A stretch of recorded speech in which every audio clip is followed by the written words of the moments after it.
tá? Boa tarde, meus queridos. Vamos para a nossa atividade agora, finalizar as últimas dicas para o nosso exame amanhã. Para os que não me conhecem, então, estava ali meu nome, os dados. Sou o professor Caetano, trabalhando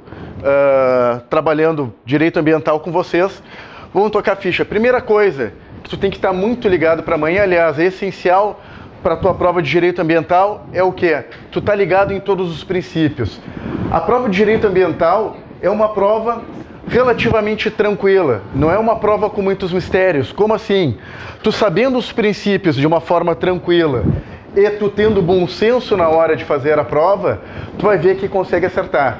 Até porque para duas questões é um mundo inteiro de leis. Então, essas duas dicas principais para tu fazer bem tranquila a prova amanhã.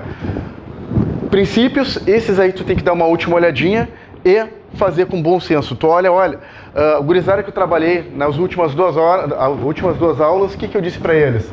Eu mostrei, provamos aqui no vídeo que para, pensa, reflete, vê qual é aquela melhor do bom senso. E, via de regra, a gurizada estava acertando aquelas pelo bom senso. Quando a questão não ia pelo bom senso, eu deixava bem escancarado, deixava letras garrafais, já chamando a atenção, isso aqui tu tem que te ligar que foge um pouquinho o bom senso. Bueno, então, princípios. Primeiro princípio, cooperação entre os povos, porque é óbvio, o dano ambiental, ele pode não se concentrar somente num país. Eu posso ter um dano ambiental produzido no Uruguai e que vai para a Argentina, ou ao contrário, como já aconteceu, um grande problema ambiental. Função socioambiental da propriedade. A nossa propriedade, eu não posso utilizar ela como eu bem quiser. A propriedade, ela tem que atender uma função social. Segue exatamente essa ideia, só que por ser ambiental, nós botamos esse nome socioambiental. Como assim? O exemplo que eu utilizo sempre é um carro de som que está passando na frente no hospital. Ele está fazendo a sua atividade, a sua publicidade e daí por diante, entretanto está cometendo uma infração ambiental ao passar com alto volume no lado do hospital. Então, esse é um dos exemplos da função socioambiental da propriedade. Princípio do meio ambiente ecologicamente equilibrado, como um direito fundamental da pessoa humana. Esse aqui é, bem dizer, o nosso caput do 225. Esse aqui tu tem que estar ligado, e mais do que isso aqui. Isso aí, mais de 10 anos nós já temos, de uma forma bem tranquila, dita até pelo STF, que o direito ambiental é um direito fundamental. Então, como o direito ambiental é um direito fundamental, um dos detalhes, uma das coisas muito interessantes e bacanas que tem nele é o quê? Que ele tem aplicação imediata. Tu tens um determinado problema ambiental, uma determinada demanda ambiental, e a partir desta demanda ambiental que tu tens, não tem uma legislação que a preveja, que possa fazer cessar o dano e daí por diante, tu pode entrar com essa análise aqui. Como ele é um direito fundamental, aplicação imediata, sem maiores regulamentações. Princípio da solidariedade intergeracional. Isso aí é uma das maiores bases que nós temos no meio ambiente. Como assim? Por exemplo, o maior problema que se debate hoje é a questão do aquecimento global. O aquecimento global, quando é que começou a se analisar? Isso aí lá no início da Revolução Industrial. Início da Revolução Industrial, então, muito CO2 emitido no meio ambiente, e esse muito CO2, hoje, busca-se medidas para amenizar isso aí. Sabe-se que voltar ao status quo não tem mais como. Entretanto, busca-se mitigar toda essa situação. Então, o que nós estamos cuidando hoje é para as gerações vindouras em relação ao meio ambiente. Precaução e prevenção. Esses dois princípios são preferidos em todas as bancas porque, exatamente pelo nome dele, acaba te induzindo a um certo erro. Precaução, o que tu tens que estar ligado na precaução? Precaução é quando tu não tem uma certeza científica ainda, tu não tens uma certeza absoluta. Ou seja, o indício, todos os indícios levam a crer nisso aí. Entretanto, falta aquela certeza absoluta. Por exemplo, acabou sendo derrubado pela questão comercial, mas logo que vieram as questões do transgênico aqui no Brasil, os transgênicos, num primeiro momento, eles foram cessados, não podiam entrar em atividade, por quê? Pelo princípio da precaução. Logo foi derrubado, portarias do Ministério da Agricultura foram liberando os transgênicos e assim a gente foi. Então, Princípio da precaução, quando eu não tenho certeza absoluta. Princípio da prevenção, este aqui sim. Esse aqui eu tenho certeza científica. Esse aqui eu sei que se acontecer tal coisa, o dano vai acontecer de uma forma ou de outra. Precaução, os indícios científicos me levam a isso aqui. Prevenção, eu tenho certeza absoluta do que vai acontecer. Poluidor-pagador. Todo aquele que causa um dano, e lembrando que o dano no meio ambiente ele é objetivo, ou seja, independe de dolo ou culpa, quando eu falo em poluidor-pagador, eu sei que no momento que eu fui lá e fiz uma determinada degradação ambiental, esta determinada degradação ambiental eu serei obrigado a ressarcir. Usuário-pagador. Esse aqui é quando eu vou utilizar o meio ambiente de uma forma comercial ou de alguma forma diferente dos demais. Por exemplo, que é uma das apostas neste ano, frente a toda a relação social que nós temos. Política Nacional de Resíduos de Recursos Hídricos. O que nós temos ali? No momento que tu vai lá e tem a previsão que a água pode ser cobrada, usuário pagador. Aí muitos de vocês vão pensar, não, mas eu já pago a minha água no dia a dia. Não, queridos, vocês pagam pelo sistema dutoviário que envia a água até a residência de vocês. A água por si só, ninguém paga por ela. A não ser que o comitê de bacia, como a gente vai ver já à frente, tem essa previsão. Mas o que nós pagamos no nosso dia a dia não é a água por si só, e sim o serviço da água que está vindo para a gente. Então, usuário pagador, quando chegar o comitê e disser essa água tem que ser paga, vem a partir deste princípio aqui. Protetor recebedor.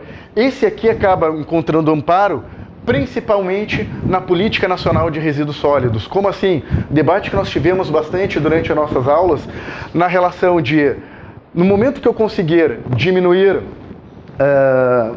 a minha produção de resíduos, o que o município, o que pode estar previsto? Uma diminuição de alíquota, como é o que está se estudando lá, por exemplo, em Cachoeirinha, onde eu faço parte do Conselho de Meio Ambiente. O secretário acabou me dizendo já que, olha, estamos estudando diminuição de alíquota sobre a taxa de lixo, por quê? Para aqueles que utilizarem composteira em casa. Então esse é um dos exemplos de protetor recebedor. Princípio da informação. Esse aqui a gente fala de uma forma bem tranquila em relação ao RIMA. O RIMA a gente vai conversar mais à frente, mas sempre lembrando, o que é o RIMA? É o relatório de impacto ambiental. Sempre que eu tiver o RIMA, necessariamente eu tive um EIA, mas nem sempre que eu tenho EIA, eu terei um RIMA. Então isso é uma coisa que a gente tem que estar ligado. A galera confunde como se fosse quase que Sandy Júnior, nessa ideia de Sandy Júnior como se fosse uma pessoa só, não. Aqui é a mesma coisa. Aqui eu separo o EIA do RIMA. Chegamos na questão de competência, uma das questões que caem seguidamente na nossa prova da ordem, pelo menos nos últimos 10 exames. Aliás, até em cima desse princípio da predominância do interesse do José Afonso da Silva, que foi a questão do último exame agora. O que nós temos aqui? Quando eu falo em licenciamento, questões administrativas gerais, ou seja, tanto licenciamento quanto o poder de polícia, fiscalização e daí por diante, lembrando que o licenciamento é um poder de polícia, o que eu tenho? Eu tenho a relação principalmente do princípio do interesse. Por que o princípio do interesse? De uma forma muito especial a partir da Lei Complementar 140. Essa Lei Complementar 140, na prática, acabou segurando um pouco a ação do IBAMA de uma forma muito especial. Entretanto, na teoria, e já caiu até na tua prova para derrubar uma gurizada, o que acontece? Não, de forma subsidiária, sim, o IBAMA pode atuar. Entretanto, se chegar o órgão estadual, se for competência estadual, vai ficar o órgão estadual sobre o IBAMA, aquilo que o IBAMA fez até então fica descaracterizado. Questão dessa competência, então, competência remanescente, estados e Distrito Federal. Ou seja, parto da União, chego na questão dos municípios e depois temos a remanescente. Competência legislativa. Até o momento, não caiu nenhuma questão específica, caíram questões associadas sobre competência legislativa, mas aquela específica mesmo, pelo menos nessas últimas 10 provas, não tem caído. Entretanto, não custa dar uma lembradinha aqui. Privativa da União, o que eu tenho? Direito agrário, recursos minerais, atividades nucleares, e aqui pelo bom senso tu vai pensar, tudo aquilo que tiver uma escala maior, uma proporção maior, uma periculosidade extremamente maior, competência privativa. Só lembrando, a diferença entre privativa e exclusiva. A privativa eu posso o quê? Eu posso delegar. Então tu tens que estar ligado nisso aqui. Concorrente, o que eu tenho na concorrente? Concorrente eu tenho questões gerais ficam com a União e questões regionais ficam com os estados. E a suplementar ou local com os municípios. O que eu tenho aqui? Daí eu pego ali o artigo 23, em que eu trago questões de interesse local, sempre da Constituição Federal, sempre ficam com o município.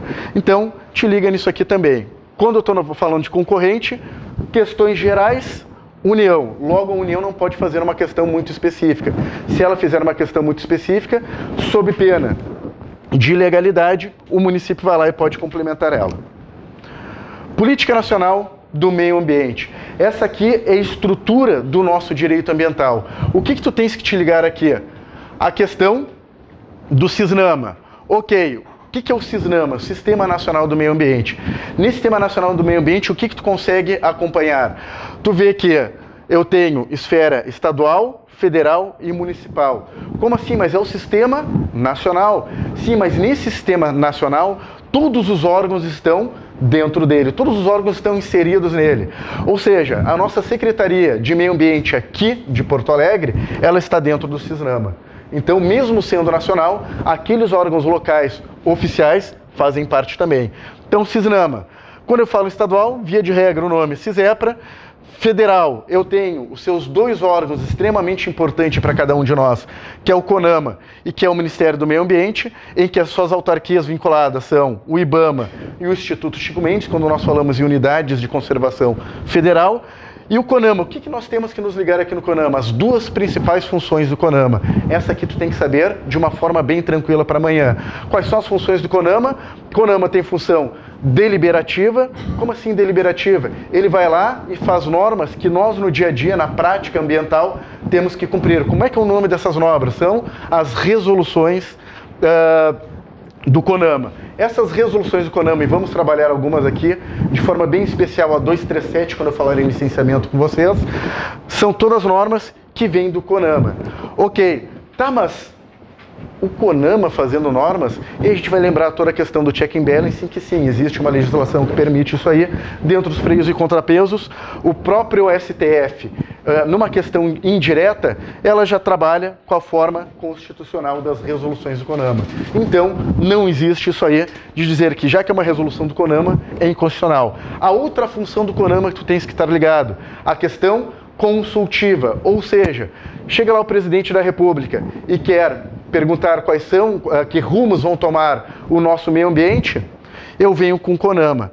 Tá, mas ele não tem um ministro do meio ambiente para isso? Sim, queridos, mas o próprio ministro do meio ambiente faz parte do CONAMA. O que é o CONAMA? É o Conselho Nacional de Meio Ambiente. O Conselho Nacional do Meio Ambiente, ele tem vários órgãos, tanto da União quanto vinculados, ONGs e daí por diante. Então o CONAMA é um grande conselho, esse grande conselho tem as suas deliberações, suas pautas e daí por diante constante, e eles é que acabam trazendo na prática o nosso dia a dia do meio ambiente. Na Política Nacional do Meio Ambiente, o que eu tenho que saber, quais são os objetivos dela, o que ela faz conosco, e já que é a nossa base. Estabelecimento de padrões de qualidade. Então, isso aí é um dos principais instrumentos, quando eu falo em Política Nacional de Meio Ambiente. Ou seja, eu estabeleço metas, estabeleço normas, estabeleço padrões de qualidade que devem ser seguidas. Zoneamento ambiental. O que é esse zoneamento ambiental? Eu faço estudo numa determinada área, essa determinada área eu vou dizer se ela é passível de alguma atividade ou se não é passível dessa atividade. Como assim? Vou trabalhar numa área alagadiça e chega lá um construtor, um cara da construção civil e quer fazer o seu prédio ali. Não, a gente sabe que não é o lugar mais adequado para isso. Então, esse zoneamento ambiental, ele é feito exatamente para dizer o que é mais apto ou não para aquela determinada área que ele está sendo estudado. Dá um exemplo para vocês, toda a região de silvicultura aqui do Rio Grande do Sul passou por esse zoneamento. Avaliação de impacto ambiental. Essa avaliação, então, são estudos técnicos para saber qual é o grau de dano ou para prevenir dano, entre tantas outras coisas. Como assim? Aqui eu entro de forma bem especial com EIA. Quando eu falo do EIA, o que estou dizendo aqui? Eu estou fazendo um determinado estudo para que o meu empreendimento, para que minha atividade não cause um dano irreparável e daí por diante ao meio ambiente mais à frente. Licenciamento ambiental é outro instrumento extremamente importante, porque sem o licenciamento ambiental, com certeza o nosso problema em relação à degradação ambiental seria muito maior. Porque nesse licenciamento ambiental nós vamos ver já nos próximos slides que aqui a gente faz a previsão dos próximos 20 anos daquela atividade. Ou seja, quando tu fazes o licenciamento ambiental, tu não está prevendo simplesmente o estudo da área e daí por diante, não. Tu já está fazendo um prognóstico para o que vai acontecer nos próximos anos e se acontecer uma enchente, se acontecer isso, tudo vai estar previsto dentro do licenciamento ambiental. Criação de espaços territoriais especialmente protegidos. Aqui a gente tem a nossa famosa APP, aqui eu tenho unidade de conservação, aqui eu tenho tantas outras áreas que recebem uma atenção especial exatamente pelas suas peculiaridades. Sistema Nacional de Informações. Isso aí é para que o Brasil inteiro, sempre que acontecer uma determinada atividade, estudo técnico, científico, vá para essa rede, vá para esse sistema e consiga ter uma troca de informações bem interessante. Penalidades disciplinares ou compensatórias, isso aí também é um instrumento, já que nós sabemos que muitas vezes a lei, muitas vezes não, é uma regra para nós no direito. Quando é que a lei é cumprida? Quando existe a cogência. Ou seja, se não existir a cogência dessa lei, penalidade disciplinar ou compensatória, as pessoas não estão nem aí para o cumprimento dessa lei. Entre tantos outros, separei somente os instrumentos principais. Licenciamento, como eu falei para vocês, o que eu tenho no licenciamento ambiental? Quando eu falo nesse licenciamento, eu busco, obviamente, um amparo lá no 225 e, buscando no 225, o que eu tenho ali?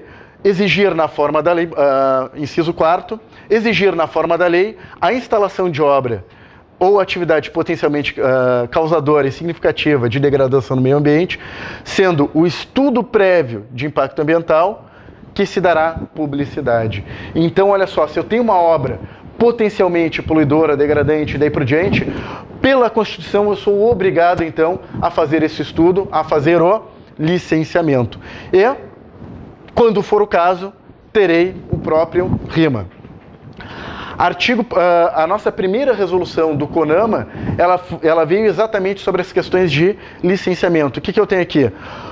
O que são estudos ambientais? São todos e quaisquer estudos relativos a impacto ambiental.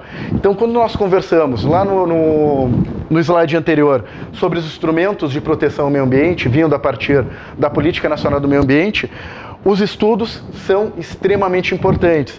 Então, lá na Resolução 1 é que nós começamos já a debater isso aí. Resolução 237. Essa aqui é que dá a base dos nossos licenciamentos atuais. Claro, se fores trabalhar com um caso muito específico, eu tenho tantas outras procedimentos para o licenciamento. Mas essa aqui é o padrão para todas, esse aqui é o esqueleto para todos os outros licenciamentos. Então, a Resolução 237. O que eu tenho aqui? A licença ambiental para empreendimentos e atividades consideradas efetivas e potencialmente causadoras, significativas de degradação ao meio ambiente, dependerá de prévio estudo de impacto ambiental. Então, o EIA e o RIMA, como eu falei para vocês aqui. Artigo 9º da 237. O que tem que ter no mínimo? Senão, não é válido o nosso estudo. O objetivo e a justificativa do projeto, descrição do projeto, síntese dos resultados, descrição dos prováveis impactos, isso aqui é extremamente importante, caracterização da qualidade ambiental, bem como a hipótese da não realização. Olha que coisa interessante.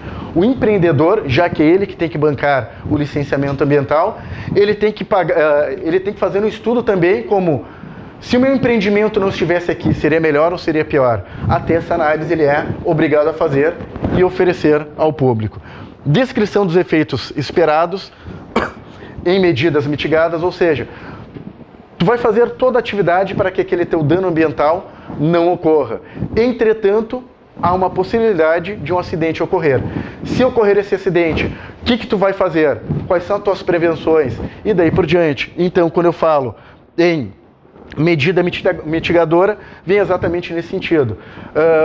Para pegar um caso bem extremo e que fique bem claro para vocês, vamos pensar o próprio caso da energia nuclear. Energia nuclear a gente sabe que é extremamente seguro, não tem maiores problemas, entretanto, se acontece um acidente, tu tens que ter todas as medidas mitigadoras para isso aí.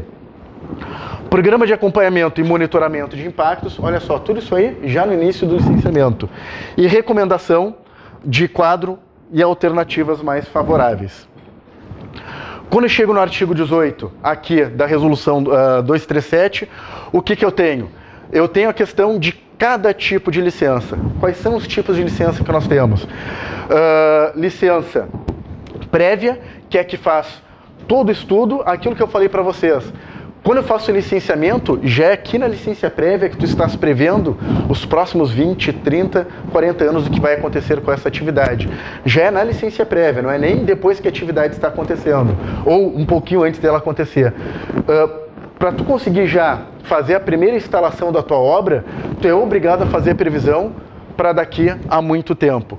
O prazo da licença prévia após tu conseguir, por exemplo, gastei muito dinheiro na minha licença prévia, ok, e não consigo iniciar os próximos estudos agora. Eu tenho um prazo de até 5 anos para começar os procedimentos para licença de instalação. O que é licença de instalação? É aqui que eu vou começar a minha obra, é aqui que eu vou para o pátio da obra, é aqui que começa a se erguer a minha estrutura. Ok, fiz o meu estudo, fiz a licença de instalação e faltou grana para seguir tocando a minha atividade à frente. Ok, eu tenho até 6 anos, então, para começar a minha atividade. E depois desses 6 anos, o que eu vou ter? A licença de operação, ou seja, agora sim eu tenho o meu empreendimento, a minha atividade a todo vapor. E também, digamos, faltou grana para começar já a operar, deu algum problema, eu tenho de 4 a 10 anos, conforme for a atividade, o órgão licenciador vai estabelecer isso aí para ti. Então, esses 13 licenciamentos são a nossa base, esses 13 licenciamentos a gente tem que estar ligado. Tudo acontece já na licença prévia. Esse aí é o grande pulo do gato quando eu falo em licenciamento para vocês. Toda e qualquer atividade já está prevista lá na licença prévia. A licença de instalação é para ver se tudo que aconteceu na licença prévia está acontecendo, e a licença de operação é para ver se tudo aquilo que já tinha sido previsto lá na licença prévia está indo de acordo também com a licença de instalação para poder operar. Então, tudo começou lá da base. Tu não sai nem do projeto se não tiver a licença prévia. Chegamos no Código Florestal.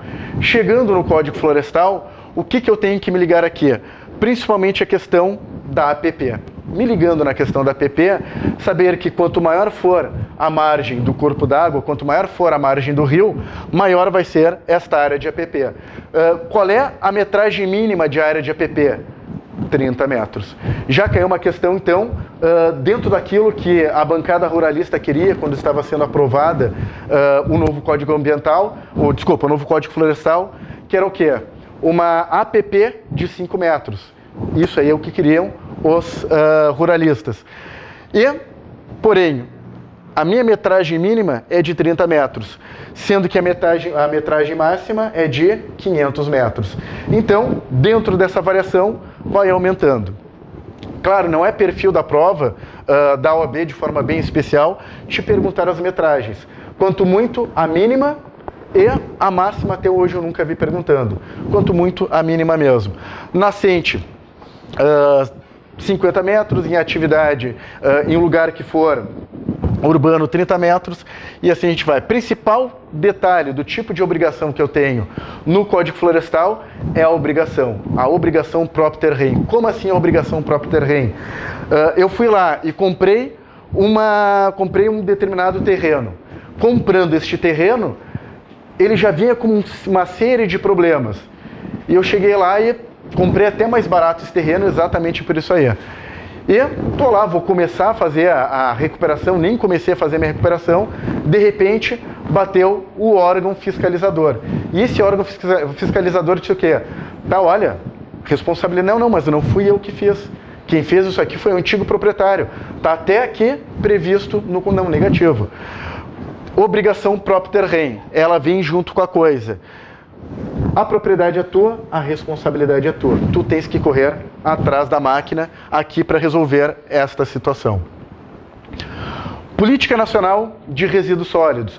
Outra lei que também não caiu de uma forma direta, mas pela sua atualidade e porque no final do ano passado ela acabou sendo empurrada um pouquinho mais com a barriga para ser implementada na sua totalidade, também faz parte a gente ter uma atenção bem especial para ela. Qual é o primeiro detalhe? Que eu sempre começo essa aula fazendo a pergunta, o que é resíduo sólido, o que é um resíduo sólido? E todo mundo, obviamente, pensa na concretude por si só. E essa pergunta já é para induzir, claro, o aluno ao erro, para errando, chegar lá na hora do exame, acertar. Porque o que é o resíduo sólido? O resíduo sólido, sim, primeiro é o concreto, mas mais do que o concreto, é todo aquele objeto que tu não conseguir liberar diretamente na rede de esgoto, que for perigoso e daí por diante. Por exemplo, óleo de cozinha. Óleo de cozinha, por mais que ele seja fluido, ele é um resíduo sólido. Determinados gases, por mais que sejam gasosos, resíduo sólido pela sua característica, pela sua periculosidade. Uma coisa muito importante que vem aqui na Política Nacional de Resíduos Sólidos é o quê? É a responsabilidade compartilhada. Ou seja, se hoje tu vai no teu supermercado e vê aquelas cestinhas para tu depositar a tua bateria já usada, a tua pilha já usada, não pense que isso aí foi um coração muito lindo do empreendedor, do dono do supermercado. Não pense que o cara chegou lá e disse, olha, vamos fazer um mundo mais verde. Até porque imagina só que febre de ecologismo está tendo no supermercado nos últimos tempos. Não, é responsabilidade compartilhada. Todo mundo é responsável por aquilo que acabou comercializando e daí por diante. Logo, eles são obrigados a receber aquele material comercializado. Logística reversa. Esse aqui é um ponto extremamente importante que ele já vem sendo adotado pelas empresas. Ou seja, tudo aquilo que tu produz, tu deves fazer ao máximo para ele voltar para a tua empresa. Por quê? Para não virar rejeito. O que é o rejeito? É aquilo que tu não vai utilizar mais, não tem como reutilizar. E para não virar, então, esses objetos. Vamos voltar, trazer para vocês a questão das prioridades. Isso aqui é muito importante, porque escutamos tanto no dia a dia pela mídia, entre tantos outros espaços, que a prioridade é reciclar, reciclar, reciclar. Entretanto, eu tenho uma linha crescente aqui de quais são as minhas obrigações. E olha só, o reciclar não é a prioridade. Tá, mas que absurdo é esse? Claro, quais são as prioridades? A prioridade, primeiro, é a não geração de resíduo ou de rejeito. O rejeito é aquilo que tu não pode mais aproveitar, o resíduo é aquilo que tu consegue fazer uma certa ou um reaproveitamento, reutilização, entre tantas outras coisas. Então, primeiro é que aquele o teu produto não gere rejeito ou resíduo. Se gerar, que gere de forma reduzida. Se não der para gerar de uma forma tão reduzida, que o que foi gerado seja feito de uma forma a ser reutilizado. Se não der para ser reutilizado, o que é reutilizado? Tu foste lá e vai conseguir pegar aquela coisa e aplicar em outro lugar. O que está muito na moda hoje, vamos pensar, que a gente já tinha conversado até na aula, a questão dos objetos de demolição. Então eu vou lá e pego um tijolo de demolição, daí por diante, uma pedra, material de forma geral, eu estou reutilizando. Ou seja, eu não peguei aquela madeira, destruí a essência dela para fazer uma outra coisa. Eu não peguei aquela madeira para transformar numa mesa. Não, eu estou reutilizando. Agora sim, a reciclagem. A reciclagem eu vou mudar a natureza desse objeto para ele ser utilizado mais à frente. Exemplo da boa e velha reciclagem, chegamos naqueles shoppings mais alternativos e daí por diante, o que tu vai encontrar bastante? Camiseta feita de PET, artigos feitos de PET, ou seja, todo aquele objeto que antes ele tinha, a destinação dele era uma, tu conseguiu reutilizar, reciclar e fazer outra atividade. Tratamento. Se não deu nem para reciclar, tu vai tratar. E no final das contas, agora falando especificamente do rejeito, acomodação final e embalagens adequadas. Ou seja, se no final das contas não deu para fazer nenhum desses, tu não conseguiu reutilizar, ele realmente não vai ser mais, não tem mais a sua utilidade, o seu meio-fim, vamos acomodar, como o caso do lixo nuclear, e vamos passar para a próxima parte. Artigo, agora, Política Nacional de Recursos Hídricos. Minha aposta para esse ano. O que vocês têm que saber aqui? O coração de toda essa legislação. O que é o coração? É o Comitê de Bacias. O que o Comitê de Bacias faz? É ele que manda soltar e prender, utilizando bem a expressão do senso comum. Como assim? Olha só o que ele deve fazer. Promover o debate e a articulação. Uma coisa bem interessante, tanto na Política Nacional dos Resíduos Sólidos, quanto na Política Nacional de Recursos Hídricos, e é uma coisa cada vez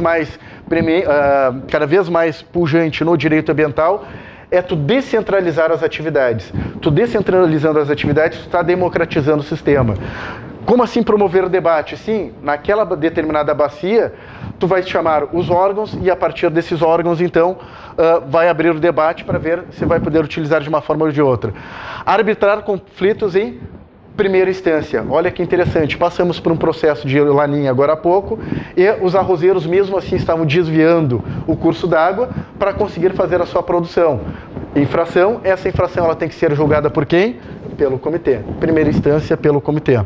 Aprovar o plano que vai ser feito pelo órgão estadual, via de regra, acompanhar a execução do plano, propor aos conselhos estadual e federal isenções e outorgas quando for um curso d'água de pouca expressão. E olha só que interessante, estabelecer mecanismos de cobrança pelo uso de recursos hídricos e sugerir valores. Aqui dentro daquilo que eu falei, cobrar pelo uso da água. Aqui eu tenho o princípio do usuário pagador. Unidades de conservação. Conversei com vocês em sala de aula que deu qualquer tempinho no meio do almoço, está lá comendo e conseguiu abrir a lenha um pouquinho, dá uma lida na unidade de conservação. É o que mais vem caindo nas nossas provas. É muito recorrente essa lei. Ok, sendo muito recorrente, o que eu tenho que me ligar aqui?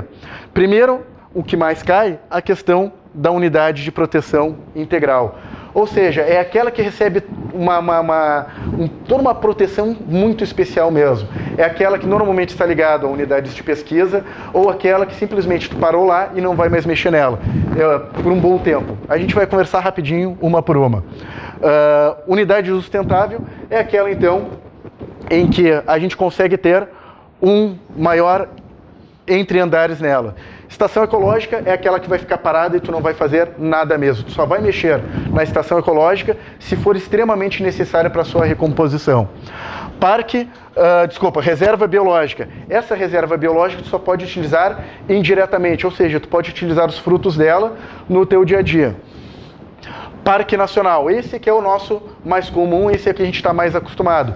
Quando eu falo no Parque Nacional, eu falo em educação ambiental, turismo ecológico, entre tantas outras coisas.